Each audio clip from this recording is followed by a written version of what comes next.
Ever wonder why your landscape photos never look quite as epic as the ones that you see online, no matter how hard that you try? Well, in this video I'm going to explain why most landscape photographers struggle to capture great photos and a simple framework that guarantees professional level results. Now, here's the thing that most landscape photographers don't hear. The reason why most landscape photos look average has nothing to do with your camera, your lens, the settings that you choose when you capture your shot, or any kind of variable like that. The issue is that when you showed up, you pointed your camera at something pretty, you press the shutter button, and then you probably walked off, you moved on. And that is exactly how you go about capturing a snapshot rather than a landscape photo that you're going to be really proud of. And I know, right, it feels like you should be able to just see something awesome, then put your camera at it and capture it, but it doesn't work like that. It doesn't work like that because your brain works differently to your camera, and so you need to add a few extra steps to your images if you want to deliver the impact that you felt when you stood there and you looked at that beautiful scene that you wanted to capture in the first place. And I don't know why I've not seen more YouTubers talk about this when it's really obvious when you think about it, but when you look at, like, let's say a sunset, for example, your eyes and your brain are constantly processing that image. You're not seeing a single frame being captured, a single frame of a single moment in time. Instead, you're seeing detail in the bright sky. You're also at the same time seeing detail in the dark foreground. The colors look rich and also balanced. Nothing feels blown out or too dark. You've also got all of your other senses taking in all of the other information and adding that to the overall picture so that you're now feeling the scene as opposed to just seeing it when you're stood in front of it. Your visual and your sensory system are doing millions and millions of calculations every second, and then you're trying to compare that to your camera and the image that you took. And your camera is taking one single fixed exposure, which is just a measurement of the photons, the light that's coming in and hitting it. And so how can you compare the two? So hopefully you can now see why just pointing your camera and clicking is never going to create an image that tells the full story of how you felt when you were stood in front of that beautiful sunset, waterfall, whatever it is that you were shooting out in nature. And you can think of it like this. You experience a sunset. Well, your camera doesn't experience anything. Your camera is just recording the light that just happened to be in front of it at that moment in time. And so the skill and the art of landscape photography is learning how to share that experience that you had out in nature via an image with other people so that they can enjoy it too. Now, as I say all this, I realize this all sounds very arty and fancy, but there is a repeatable step-by-step process that you can follow to make this happen, and it's called the SIMPLE framework. Alright, so the first letter in our framework is the letter S, and this is for subject, and this is where everything should start, and it's the step that most landscape photographers tend to skip. They get to a location, they see a general view that looks kind of nice and interesting, they put the camera up to the eye level, shooting straight forward, and they capture the shot and they capture the entire thing, and what you get a photo that is covering everything and also has nothing interesting in it at the same time. I mean, look at this for an example image. It's a perfectly fine view, right? But what is it about? What am I supposed to be looking at? There's no real subject, there's no real story. It's just a snapshot of a nice scene rather than what we're trying to create here, which is a landscape photo that invites me to feel something about it. Now, on the other hand, look at this image. It's completely different. Your eye probably went to the right-hand side of the image because that isn't covered in haze from the sun that's just beaming down at this moment in time.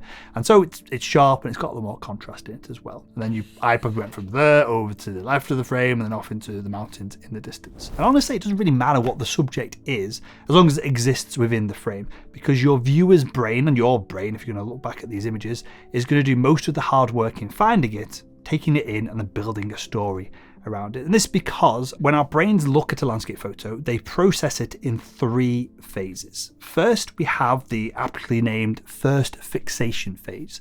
And this is when we view an image, our brains are wired to jump towards the point of highest contrast, the brightest point, or when there's something recognizable like a lone tree or a chimp in a bikini. Then in the next phase, our eyes go through what's called secondary movement. This is where they move along leading lines or changes in contrast, or they look for repeating patterns and they follow those patterns across the frame. And then finally, our eyes will either continue scanning across the photo to bring in more information if they think it's interesting or if our brain think it's interesting, or our eyes will exit the photo and move on to something else if they get bored or they run out of things to look at. So we've got to give our viewers' eyes a subject to initially fixate on, and this will immediately make your landscapes more interesting because the viewer's eye then will get stuck in the frame and will spend a little more time engaging with it. So if we now have a subject, well, what do we do if the rest of the frame, if everything else in the shot is also fighting for our attention? Well, this is where we need to move on to the next step of the framework, and this is absolutely critical if you want to create landscape photos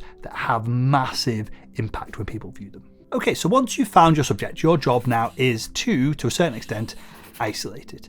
You want to strip away anything that weakens that main subject, anything that distracts the viewer's eye away from it, anything that makes the viewer's eye wander, essentially. And this is where amateur photographers tend to go wrong. Maybe they find a great subject, hopefully have, and there's the building blocks of a great photo right there, but then they make the mistake of including too much stuff around it. An obvious one that I see all the time is way too much sky. It could be too many trees when there's just one tree of interest, a distracting branch coming in from the sides of the frame, all kinds of things we can do to overcomplicate an image when we should be isolating our main subject. And I've been there too, right? Take a look at this photo. If you imagine a version of this shot with less distractions at the edge of the frame, it immediately becomes a more balanced, well-composed image. And so this is something that I am still myself constantly focusing on when I'm composing images in the field. How can I get rid of basic crap around the edge of my frame? How can I make my subject stand out? Which then leads to the question, right, of how do we isolate our subject? Well, to do that, we need to move. Now, I know it sounds obvious, right? To isolate your subject, you need to change your composition, in which case you need to move. And of course, you can zoom with your lens to isolate your subject and change your composition. And if we look at a modern lens, obviously they're very complicated, but if we simplify things down, then a zoom lens just moves us closer to our subject. So yes, zooming is one form of moving that we can use to isolate our subject. But we can also use our feet and move closer to a subject, which gives an entirely different effect. This is because when our background is far away and when we move towards it, we're still relatively far away from that background. But as we are relatively close to our subject or our foreground, moving towards it then makes it comparatively bigger in the frame in comparison to the background that hasn't really changed. So we can change the perspective of the image, we can change the whole feel of the image by moving our feet, which we can't necessarily do when we just zoom into the frame. And of course, we can move left, we can move right, tilt the camera up and down and shift your perspective, especially with a wide angle lens. This up and down tilt can make a massive difference to the composition of the frame. But the point here is that you shouldn't be satisfied with your landscape photo without doing at least just like 30 seconds of experimentation, of moving around, of repositioning before you settle on your shot. And I see this all the time when I go to places like the Lake District to go out and do photography, because if you go to one of the honeypot locations, there'll be like 3-4 photographers there 24/7 all throughout the year taking the same photo, and they'll do the same thing every time. They'll stand there, there'll be a bit of beautiful light, they'll go hurrah, maybe they're saying this in their head rather than arms waved in the air, but they're going hurrah. Then they'll pick up the camera, they'll point it to that eye at eye level, and then they'll shoot straight forward, and then they'll have the same bloody shot that everyone else has shot on the same day in the same location in the same conditions. Whereas if they just spent 10 seconds, 30 seconds moving higher, lower, left, right, shifting perspective, back and forth, they will then both create a stronger photo because they've got a better opportunity to isolate the subject and simplify the frame, but also they've now created something unique. They've now created something that becomes art as opposed to another snapshot, which is the same as everyone else's photos. So if you take one thing away from this video, it is just to do a little bit of experimentation before you press the shutter button. So you've now got your subject, you've isolated it, you've moved around to find the most pleasing angle to shoot it. Now we need to take a few steps to avoid your photo looking flat and boring if we want to set you up to start taking professional level shots. Okay, so next up we need to talk about perspective, and this goes back to one of the main differences between how your eyes and your brain take in a landscape photo versus how your camera sensor captures it. And this is important because your eyes and your brain see in 3D, and your camera sensor and then your computer monitor and then maybe the print that you've done is obviously in 2 dimensions. And because our camera is only seeing a single 2-dimensional view, we often want to add certain elements to our scene to give it a feeling of having more and more depth, so it matches what we saw when we stood in front of the scene with our 2 eyes, 1 brain, and our 3-dimensional view of that scene. And there are 2 key things to look for and to include within your composition when you want to add this extra depth and perspective. First off, layers. So if possible, add a foreground, a midground, and a background to your image. This will immediately add depth and perspective to it.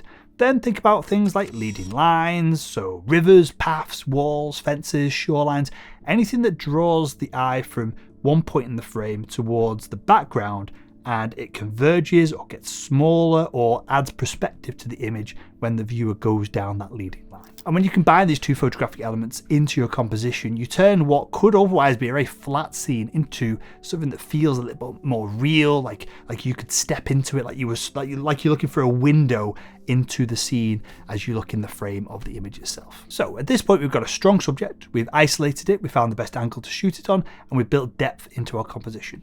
But here is the thing. If the light is flat and boring, or if there is no light whatsoever, then likely none of this really matters. And this is where we get into what I believe is the single most important factor in landscape photography, especially if you're doing grander landscape shots like what you see on this YouTube channel, the kind of photography that I'm really into. And that thing is light, because you can do everything else right, but if the light is flat and it's boring, then unless your composition is just like a 10 out of 10 perfect award-winning composition, your photo's also going to feel flat and boring too.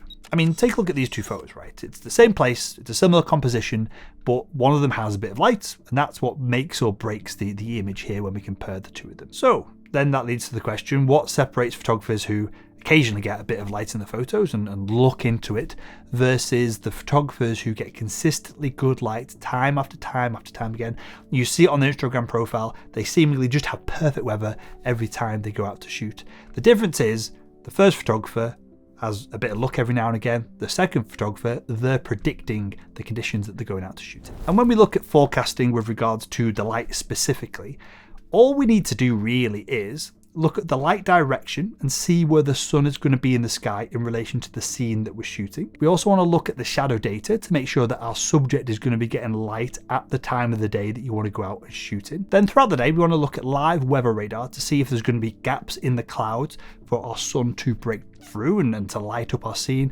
And then at sunset, sunrise, we want to look at the cloud horizon data to see if clouds are going to block the sun as it just peaks or drops below the horizon again at sunset or sunrise. Now, I've built a toolkit specifically designed for landscape photographers to do all of this in a couple of clicks, and you can get access to it by joining my Landscape Mastery program, which I'll link in the description below.